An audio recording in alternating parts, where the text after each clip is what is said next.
নিজের টাকাও কানাকে করে যাই। যাই হোক, কেন আমার দুই কথা হওয়ার লাগে নির্দেশ করা হয়েছে, আমি ছোটে দুই কথা কইলিয়া কিন্তু উলামায়ে কেরাম হলে পবিত্র কুরআন হাদিস থেকে বয়ান করছে, ইনশাআল্লাহ শোনার এবং আমল করার আল্লাহ তৌফিক দিতা সবরে। আর আমি ওটা বলতাম সাইয়া যে আমরা মুসলমান হিসাবে আমরা আল্লাহর উপরে ঈমান আনছি, আর আল্লাহ তাআলার কাছে পাঁচ ফরজের মাঝে পয়লা আত্মসমর্পণ করছি, পয়লা হইল কি কলিমা। আজকে যদি আমরা ঠিক কলিমাওয়ালা যদি হই, কলিমা শিখতে হয়, যে সর্বপ্রথম হইল কি আমরা মসজিদের মুখতবর পাই খেয়াল রাখতে লাগবো, মাদ্রাসার পাই খেয়াল রাখতে লাগবো। আজকের দিনে যে জায়গায় যাই, আগে যে জায়গায় দিয়ে যাচ্ছে 200 মাদ্রাসা 200 ছাত্র আসলে আজকের দিনে 100 পাওয়া যায় না। মাদ্রাসার ছাত্র দেবা কমাই লিছু, এমন এক দিনে আমরা উলামায়ে কেরাম হল পাইতাম না। ই না বাবার রহস্য আগে আসলো, এখন মহল্লা 100 150 করে 200 করে মহল্লা আসলো, মসজিদ আসলো, বড় বড় মহল্লা আসলো। আজকের দিনে কোন এক গ্রামের মধ্যে 2-3টা মসজিদ থাকার কারণে মসজিদের পর্যাপ্ত উলামায়ে কেরাম যে স্যালারি যেটা পাইতা এটা কম পাইছিলাম।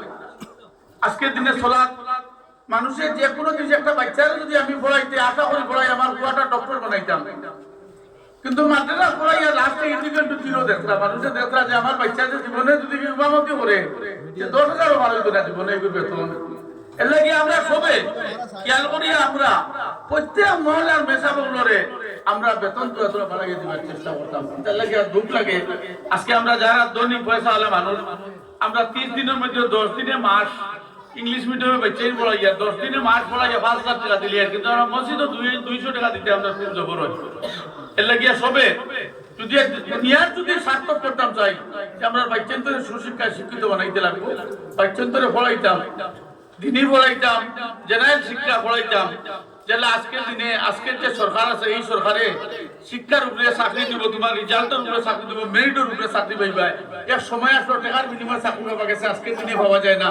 এর লাগে আমরা মুসলমান হিসাবে সবচেয়ে হইতো যে গুরু দায়িত্ব হইল কি আমরা বাচ্চান্তরে মানুষ বানিয়ে যেতাম, লাগলে 3 বার টাকা 2 বার খাইতাম, বাচ্চান্তরে সুশিক্ষা শিক্ষিত বানিয়ে যেতাম। তখন আমার ফ্যামিলি তো শান্তি হয়ে দিব, আমার বাচ্চা আল্লাহ শুননে হলে হয়ে দিব, আমার সব নিয়ম নীতি সব ঠিক হয়ে যাব।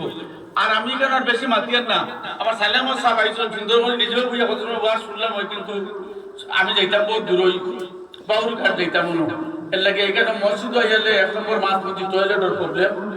আমি মাতিছি আমার মানুষের লেগাইয়া আছে 1.5 লাখ টাকা দেবো টয়লেট লাগিয়া, আর বাদে নিজের ব্যক্তিগত টাকা 20,000 আমি দিব, আমার মালের পাই আনিয়া দিব, দিয়া পুরাই আপনার লাগাই দিব মসজিদের জন্য ইনশাল্লাহ। সব ভাই তো দেবায় অনুরোধ রাখি, মাল রুজির কোনো লাইন নাই ভাইয়ার না। এর লাগিয়া 20,000 দেবো আমার ব্যক্তিগত তহবিল দেখিয়া, আর 1.5 লাখ টাকা দেবো গভর্নমেন্টের পয়সা। ওই ঘুরাইবে সবে সবে ঘুরাইয়া করবে। আচ্ছা 30,000 দিলে যাও, সবার কথা রাখলাম ইনশাল্লাহ। ওইব 30,000 আমি দিব, দিয়া আরো বাকি ঘুরাই যাও জিও বলে আমরা 30,000 2 তারিখে লইয়ে বেতনের পয়সা তাই দিবেন।